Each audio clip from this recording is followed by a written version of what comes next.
Opt GPT ఇండియాలో మొదటి LLM అనొచ్చా? అసలు ఎల్ఎల్ఎమ్మా ఎస్ఎల్ఎమ్మా ఫస్ట్ ఈ క్లారిటీ ఇవ్వండి. ఇది మీరు ఇందాక LLM. ఎస్ఎల్ఎం కానీ మనం తీసుకునే దారి కొంచెం SLMs కి కూడా చేస్తాం అన్నమాట. Okay. ఎందుకు అని అంటే ఇక్కడ మనం ఫోకస్ చేసేది ఒక పర్సన్ యొక్క ప్రైవసీ అండ్ సెక్యూరిటీని. సో ఇప్పుడు ఒక ఆర్గనైజేషన్ కంటే LLM బాగా పనిచేస్తుంది. కానీ ఒక పర్సనల్ లెవెల్లో మనం వెళ్తున్నాం అని అంటే it has to be more personalize. So వాడికి అంత అవసరం లేదు బేసిక్గా. అంటే ఇన్ అనదర్ సెన్స్ ఇప్పుడు భూమి అంతా మందే, మనం అందరం వెళ్ళి ఇల్లు కట్టుకోలేం, right? So somehow we have to cut it down. So నా జాగాలో నేను కట్టుకుంటా, సో అందుకే అది అలా అయిపోద్ది అనమాట. Okay. So that is an approach what we want to take down the line actually. But this is one of the first LLM which we have designed in India. So India నుంచి ఇప్పటి వరకు LLMs రాలేదు. Okay. So Hyderabad నుంచి ఒక startup అచీవ్మెంట్గా చెప్పుకోవచ్చు. Yes అండి, yes అండి. So యాక్చువల్గా ముందు కంగ్రాట్స్ చెప్పాలి, మీకు మధ్యలో చెప్తాను. ఓకే. ఇంకొక పాయింట్ ఇది, డీప్ సీక్ వచ్చిన తర్వాత డీప్ సీక్ వాళ్ళు ఓపెన్ సోర్స్గా వాళ్ళ ఎల్ఎల్ఎం రిలీజ్ చేశారు కదా, మీది ఎట్లాంటిది? ఇది మీ మోడల్ ఏంటి? This is an proprietary source. We didn't put it as an open ఎక్కడ. సో అందుకే. కానీ మిగతావి ఓపెన్ సోర్స్గా ఇస్తున్నప్పుడు, ఓపెన్ సోర్స్గా అవైలబిలిటీ ఉన్నప్పుడు కాంపిటీషన్గా చాలా వచ్చే అవకాశం ఉంటుంది కదా, దాన్ని ఎట్లా ఫేస్ చేసేసుకో? సో మనం ఏం చేస్తున్నాం అంటే యాక్చువల్గా ఓపెన్ సోర్స్ ఏదైతే చేయాలో down the line will do little bit, కానీ అది చేస్తేనే యాక్చువల్గా గ్రోత్ అనేది ఎక్కువ ఉంటుంది. సో అందుకే రైట్ నౌ మేము ఇంటర్ఫేస్ ఇచ్చాం దీంతో, where you can go and chat and talk and brainstorm చేసుకోవడానికి. So it is open for public, they can sign up and they can do it. కానీ మోడల్ని మేము ఓపెన్ సోర్స్ ఎక్కడ పెట్టలేదు అనమాట అలా. సో ఆ interface to talk to that particular model you can do it by using the interface basic, అంతే. Chat GPT use చేస్తున్నప్పుడు ఒకటి గమనించాను నేను, ఇది 2021-22 వరకు మాత్రమే ఇన్ఫర్మేషన్ దానికి ఫీడ్ అయ్యింది. అవునండి. ఆ తర్వాత మేబీ చేస్తున్నారేమో తెలియదు నాకు. మీది అట్లాంటి బౌండరీ ఏదైనా ఉందా? ఉందండి. బేసిక్గా మనకి లాస్ట్ ఇయర్ సెప్టెంబర్ వరకు మేము ఫీడ్ చేసాం డేటాని. అండ్ ఇది ఏంటంటే కంటిన్యూస్ లెర్నింగ్ అనేది ఒక లూప్లోకి వెళ్ళిపోతుంది. సో అదే మీరు అదే అడగబోతున్నా, continuous learning up to date అవ్వడం ఎట్లా, అప్డేట్ అవ్వడం ఎట్లా చేయబోతున్నారు? సో మాక్సిమం మోడల్స్ ఇప్పుడు మనం ప్రపంచంలో ఏవైతే చూస్తున్నామో అవన్నీ ఆఫ్లైన్ మోడల్స్ అనమాట. So those models are not going to get updated on daily basis. So దాన్ని మాన్యువల్గా కొంచెం మనం వెనక సైడ్ నుంచి డేటా ఫీడింగ్ అనేది చేయాలి. సో ఇక్కడ హార్డ్ కోర్ జాబ్ ఏదైతే ఉంటుందో అది complete data engineering job. And ఫ్యూచర్లో కూడా మీరు చూసుకుంటే ఈ జాబ్స్కి చాలా ఇంపార్టెన్స్ ఉంటాయి. సో ఆ పిరమిడ్ మొత్తం అంటే డేటా సైంటిస్ట్ అని చూస్తాం కదా, సో వాటి జర్నీ అనేది డేటా ఇంజనీరింగ్ నుంచి అక్కడ స్టార్ట్ అవుతుంది. ఓకే. సో చాలా డిమాండబుల్ జాబ్స్ అని చాలా బాగుంటాయి. సో అది చేయడానికి కొంచెం ప్రాసెస్ టైం తీసుకుంటుంది. సో అందుకోసం మనం ఆ టైం గ్యాప్ అనేది పెట్టుకుంటాం. ఆ టైం గ్యాప్లో ఏమవుద్ది మనకంటే ఇక్కడ ఫీడ్బ్యాక్ కూడా తెలిసిపోద్ది అనమాట. ఆ ఫీడ్బ్యాక్ని కూడా ఇన్కార్పొరేట్ చేసి న్యూ అప్డేట్స్ ఇస్తూ ఉంటారు అనమాట వాళ్ళు. అలా మీరు ఇక్కడ జాబ్స్ అన్న ప్రస్తావన తెచ్చారు. అవును. ఆర్టిఫిషియల్ ఇంటెలిజెన్స్ అనగానే అందరికీ చాలా మందిలో ఉండే భయం, చాలా ఉద్యోగాలు పోతున్నాయి, ఆల్రెడీ పోయాయి, రేపు మా పరిస్థితి ఏంటి అని ఐటీ రంగంలో ఆల్రెడీ ఉన్న వాళ్ళ అనుమానం. మీ ఒపీనియన్ ఏంటి? ఆర్టిఫిషియల్ ఇంటెలిజెన్స్ వస్తే ఉద్యోగాలు పోతాయా, కొత్తవి వస్తాయా, పోతే ఎట్లాంటి వాళ్ళు అయిపోతాయి, లేదా ఈ ఏరియాలో కొత్తగా ఎంటర్ అయ్యి జాబ్ తెచ్చుకోవాలంటే ఏం చేయాలి? గుడ్ క్వశ్చన్ యాక్చువల్గా. అది చాలా మంది నన్ను కూడా అడుగుతూ ఉంటారు. సో ది థింగ్ ఏంటంటే ఇది ఒక చాలా డ్రాస్టిక్ షిఫ్ట్ అవుతుంది ఇండస్ట్రీలో. ఫస్ట్ పాయింట్, ఒకప్పుడు మనం చూసుకుంటే మాన్యువల్ ప్రాసెస్ ఆటోమేషన్స్ అవన్నీ జరిగేది ఇంతకుముందు. ఎప్పుడైతే SAP ఇవి కొత్త టూల్స్ వచ్చినాయో అప్పుడు ఆ ట్రెండ్ అంతా చేంజ్ అయిపోయింది. సో సిమిలర్గా ఇప్పుడు ఇది వస్తుంది కాబట్టి ఫ్యూచర్కి మొత్తం ట్రెండ్ అంతా చేంజ్ అయిపోద్ది. ఇప్పుడు మనం ట్రెడిషనల్గా ఏదైతే చేస్తున్నామో అది జరగని పని అనమాట. రైట్. నా బెస్ట్ ఒపీనియన్, నా బెస్ట్ పాసిబిలిటీ ఏంటంటే please go learn everything from the basics. మీరు ఇన్ని రోజులు అయితే మర్చిపోయారు, మనం ఇంత మ్యాథమెటిక్స్ కానీ అవి పక్కా నేర్చుకోవాల్సింది. నేను అంటుంది కోడింగ్ వైపు ఉన్న లాంగ్వేజ్ వాటితో కూడా ఉపయోగం ఉండదా? ఉంటుందండి. అంటే ఇంజనీరింగ్లో చాలా అవసరం ఉంటుంది. ఇక్కడ ఏంటంటే సాఫ్ట్వేర్ ఇంజనీరింగ్లో కోడింగ్ చేసే వాళ్ళు చాలా తక్కువ ఉంటారు. ఓకే, టూల్స్ యూజ్ చేసే వాళ్ళు చాలా ఎక్కువ ఉంటారు అనమాట, లిటరల్లీ చెప్పాలండి. సో మనం ఎప్పుడైతే ఈ టూల్ ఓరియంటెడ్గా జాబ్స్ చేస్తామో దానికి కొత్త అప్డేట్ వస్తే ఆ కొత్తది నువ్వు నేర్చుకోవాల్సింది, అంతే సిమిలర్. కానీ ఇక్కడ ఇంజనీరింగ్ అనేది ఏంటైతే ఉంటుందో అది ప్యూర్ స్క్రాచ్ నుంచి కోడింగ్ చేయటం అది. కానీ అది that will be very good help for us. ఇక్కడ ఏంటి అని అంటే మీరు ఇంతకుముందు వినే ఉండొచ్చు కామెంట్స్, మన NVIDIA CEO అని వాళ్ళు కోడింగ్ నేర్చుకోకండి, ఇట్ విల్ బి అని. కానీ మీరు ఒకటి ఆలోచించుకోండి, ఇప్పుడు చిన్నప్పుడు మనం బాయిల్లో నుంచి నీళ్లు తీసుకునేది, రైట్? సో ట్రెండ్ చేంజ్ అయ్యే కొద్ది ఏమైంది, మోటార్ పంప్స్ వచ్చేసినాయి, స్విచ్ ఆన్ చేస్తే నీళ్ళు వచ్చేస్తాయి. కానీ ఆ స్విచ్ కూడా మనం ఎలా ఆన్ చేయాలని చెప్పాలి. సో ఆ ఇంజనీరింగ్ అనేది తెలిసి ఉండాలి మనకి బేసిక్గా. ఆ మోటార్ ఇక్కడ పెడితే ఎలా వాటర్ వస్తుంది, అక్కడ పెడితే ఎలా వస్తుంది, సో దాన్ని ఎలా చేసుకోగలగాలి, అది ఆ స్కిల్ ఉన్నదనుకోండి, ఆ engineering skill, so you will survive very good. So at the end of the day కొన్ని ఏఐ మోడల్స్ని చూశాను, టెక్స్ట్ నుంచి ఇమేజ్ రావడం, ఇమేజ్ నుంచి text, video to text. Alibaba క్వెన్ అనుకుంటా, మేబీ క్వెన్. సో ఇది మీ మోడల్కి దాంతో అట్లాంటి ఫీచర్స్ ఏమైనా ఉన్నాయా? ఇప్పుడు ప్రస్తుతానికి అవేం లేవు, బట్ ఫ్యూచర్ అప్డేట్స్లో డెఫినెట్గా will give it to them అనమాట. ఇంకొక టర్మ్ విన్నాను నేను, డిస్టిలేషన్ అనే ప్రాసెస్. డీప్సీక్ వాళ్ళు డిస్టిలేషన్ అనే ప్రాసెస్ని యూజ్ చేసి దానికి ఫీడ్ చేశారు అనేది ఏదో విన్నాను. సో మీరు అట్లాంటి ప్రాసెస్ ఏమైనా ఫాలో అయి ఉంటారా? మేము యాక్చువల్గా మోస్ట్ ట్రెడిషనల్ ప్రాసెస్ ఒకటి గార్బేజ్ ఇన్ గార్బేజ్ అవుట్ అని ఒకటి ఉంటుందండి. సో అది మనం ఫాలో అయ్యాం యాక్చువల్గా. సో ఇక్కడ ఏంటి అని అంటే data cleaning is very hectic job. అంటే మీరు చూసే ఉండొచ్చు, ఇప్పుడు బ్యాచులర్ లైఫ్లో కానీ ఎక్కడైనా మనం వాష్రూమ్స్ని అంతగా క్లీన్ చేయం, right? But when you are a family person or anything, మనం ఆ ఇనిషియేషన్ తీసుకుని మనమే చేస్తాం. కానీ ఆ టైంలో మనం ఒకవేళ చూస్తే will give money to one of the person and ask him to come and clean.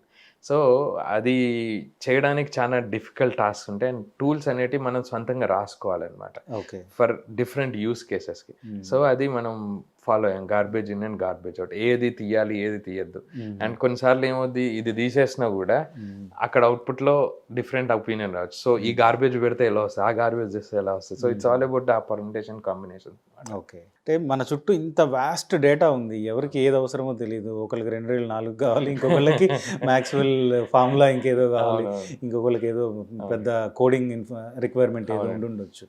So ఇన్ని రకాల రిక్వైర్మెంట్స్, ఇన్ని కోట్ల మంది జనాభాకి ఇంత ఉండి ఒక మోడల్ వాటిని ఆన్సరబుల్గా ఉండగలదా? ఒక మోడల్ వాళ్ళ రిక్వైర్మెంట్స్ని తీర్చగలదా?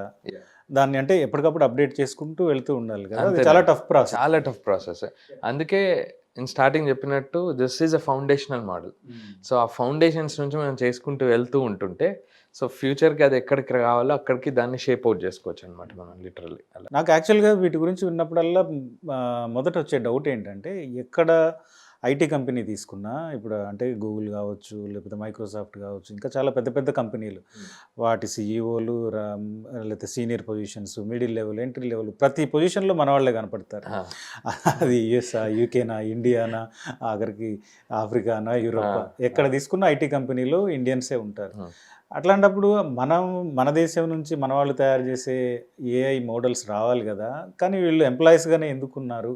అంటే దీని గవర్నమెంట్ నుంచి సపోర్ట్ లేకపోవడమా, లేదా ప్రైవేట్ సెక్టార్లో అట్లాంటి ఉత్సాహం లేకపోవడమా? ఏంటి రీజన్? అంటే వన్ థింగ్ ఏంటంటే, ఎందుకంటే మన దగ్గర మన ఐటీ కంపెనీలు ఇన్ఫోసిస్ ఉంది, టీసీఎస్ ఉంది, ఇట్లాంటి కంపెనీలు ఉన్నవి. ఇవి డబ్బుల పరంగా క్యాపబుల్, చేయగలవు, కానీ ఎందుకు చేయలేకపోయాయి? వన్ థింగ్ ఏంటంటే, ఒకటండి ట్రెడిషనల్గా బిజినెస్ జరుగుతూనే ఉంటుంది. అంటే ఇప్పుడు ఎగ్జాంపుల్గా చెప్పాలంటే, ఇప్పుడు మనం ఒక కిరాణం కొట్టు చూస్తాం మన వీధిలో, వాళ్ళు నడుపుతూనే ఉంటారు. ఫర్ ఎగ్జాంపుల్ ఇంకో బెస్ట్ ఎగ్జాంపుల్స్ ఏంటంటే, మన ప్యారడైజ్ బిర్యానీ కానీ, నీలోఫర్స్ కానీ, ఇవి తీసుకోండి. ఒక బ్యాక్ ఇన్ డేస్లో మనం చూస్తే వాళ్ళకి ఒకటే షాప్ ఉండేది, కానీ వాళ్ళు ఒక బ్రాండ్ ఇమేజ్ని క్రియేట్ చేసుకున్నారు. కానీ వాళ్ళు ఈ టైంలో వెన్ డిజిటల్ ఏజ్ వచ్చిన తర్వాత వాళ్ళ నెక్స్ట్ జనరేషన్ వాళ్ళు వచ్చేసి ఛాలెంజ్ చేసేసుకొని they started franchising it out. అంటే ఆ రిస్క్ ఫ్యాక్టర్ మీకు అర్థమైందా?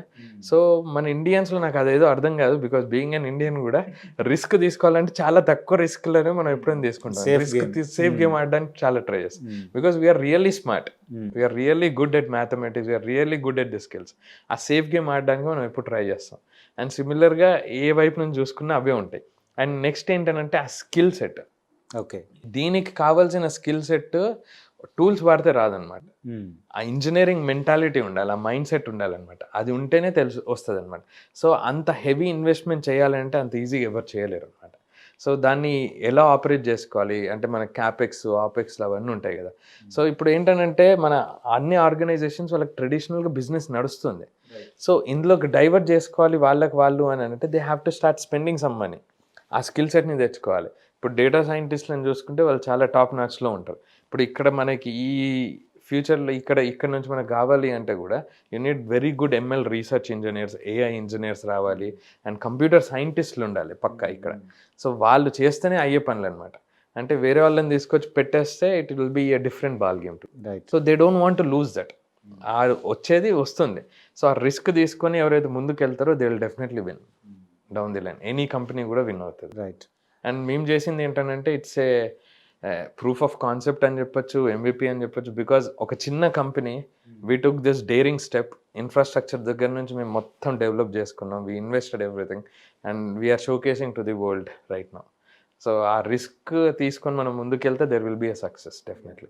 అంటే ఇన్నాళ్ళకైనా హైదరాబాద్ నుండి, అంటే ఇండియా నుంచి, అది పర్టికులర్గా హైదరాబాద్ నుంచి ఒక ఏఐ మోడల్ రావడం అనేది ఆబ్వియస్లీ మనం అందరం ప్రౌడ్గా ఫీల్ అవ్వాల్సిన విషయం. అయితే మనం గ్లోబల్ ఇన్నోవేషన్ ఇండెక్స్లో టాప్ 20లో కూడా లేము. ఇంతమంది ఐటీ ప్రొఫెషనల్స్ ఉన్నారు, ఇంత టాలెంటెడ్ పీపుల్ ఉన్నారు. అంటే వీళ్ళల్లో ఎక్కడ ఆంటర్ప్రెన్యూరల్ క్వాలిటీస్ని బిల్డ్ చేయడంలో మన సిస్టమ్ అటువైపు లేకపోవడం ఒక రీజన్ ఏమో అనిపిస్తుంది. అంటే దీనివల్ల ఎవరు ఎంతూజియాస్టిక్గా ఉన్న కొద్ది మంది వాళ్ళ కష్టంతో ఎంతో కొంత డబ్బు పోగేసుకొని తయారు చేయాల్సిన అవసరం కనిపిస్తుందేమో కానీ, అంటే అట్లాంటి పరిస్థితి ఉందేమో కానీ గవర్నమెంట్ వైపు నుంచి సపోర్ట్ ఏమన్నా ఉందా మీకు? ఎట్లా? ఇప్పుడు ప్రస్తుతానికి అయితే ఏం లేదు, బట్ ఫ్యూచర్ లో అంటే రియల్లీ అప్రోచ్. అశ్విన్ వైష్ణవ్ ఆయన ఏదో అనౌన్స్ చేశారు, కొన్ని స్టార్ట్అప్స్ కి మేము ఇట్లాంటి సపోర్ట్ చేస్తాము. మీరేమైనా అప్రోచ్ అయ్యారా? ఇప్పటి వరకు అయితే అవ్వలేదు, బట్ ఫ్యూచర్ లో we have that in our pipe line అనమాట. ఇట్లా ఓకే. అంటే ఆయన కూడా ఒక 6 నెలల్లోనే మన మోడల్ ఒకటి వస్తుంది, మనది చాలా పెద్ద దేశం, మన రిక్వైర్మెంట్కి తగ్గట్టు మన లోకల్ మోడల్ ఒకటి ఖచ్చితంగా అవసరం అని అన్నారు కదా. ఉండాల్సిందే పక్క. సో మేబీ అప్రోచ్ అయితే అట్లాంటి పాసిబిలిటీ ఉంటుందేమో. అవునండి కదా. సో LLM మోడల్స్ అనగానే మనకి ఇప్పుడు అమెరికా నుంచే ఆల్మోస్ట్ 70% ఉన్నాయని వింటున్నాం. గ్రోక్ కానీ, క్లాడ్ కానీ, లేకపోతే ఆల్రెడీ మెటావాడి లామా కానీ, లేదంటే చైనా కూడా ఎంటర్ అయింది, వాళ్ళ క్వెన్ కానీ. అంటే ఇవన్నీ చాలా హ్యూజ్ ఇన్వెస్ట్మెంట్స్తో వస్తున్నాయి. బిలియన్ డాలర్లు అందులో లిటరల్లీ ఫ్లడ్ అవుతున్నాయి. అంత అమౌంట్తో వస్తున్న LLMలతో మనం పోటీ పడే అవకాశం ఉందా? అంటే మనకి అట్లాంటి సపోర్ట్ మనకి ఎక్కడి నుంచి వస్తుంది? ఇండివిజువల్స్ చేయలేరు కదా. అవునండి. Actually government has to take very dedicated step and they have to recognise the people who are giving their blood and sweat for this first thing. And then ఒకటి మనం రికగ్నైజ్ చేయాల్సింది ఏంటి అంటే, ఇండియాలో 80-90% of people they use the smart devices. ప్రతి ఒక్కరి దగ్గర cell phone ఉంది. And the amount of data which we are gathering and which we are generating on daily basis, it is in exponential. Okay. So అది మన ప్రిపరేటరీ ఇక్కడ చెప్పాలంటే మన ఇండియాకి. సో దాన్ని తీసుకొని వీ కెన్ డెఫినెట్గా అసలు అలాంటి ఇన్ఫ్రాస్ట్రక్చర్, వాళ్ళకున్న ఇన్ఫ్రాస్ట్రక్చర్ మన దగ్గర ఉంటే లిటరల్లీ ఒక 6 నెలల్లో కాదు, ఒక 2-3 నెలలలో బ్రేక్ చేసి ఇచ్చేయచ్చు. సో ఈ ఆల్గరిథమ్స్ ఇవన్నీ కొత్త సబ్జెక్ట్ ఏం కాదు. మనం నేర్చుకున్న మ్యాథమెటిక్సే, మనం చేసిన మ్యాథమెటిక్సే. ఇంకా ఈ కాలం వల్ల కంప్యూటర్లలో సాల్వ్ చేస్తున్నారు వాళ్ళు, మనం పెన్ అండ్ పేపర్ మీద సాల్వ్ చేస్తున్నాం. So we have very good skill set అక్కడ. సో దాన్ని లెవరేజ్ చేసుకొని ముందుకు వెళ్ళాలి అండ్ డెఫినెట్గా we will compete with them. డెఫినెట్గా ఏఐ ఏరియాలో కూడా ఇండియా కొద్ది రోజుల్లో మిగిలిన దేశాలకు పోటీగా నిలబడబోతుంది అంటారు.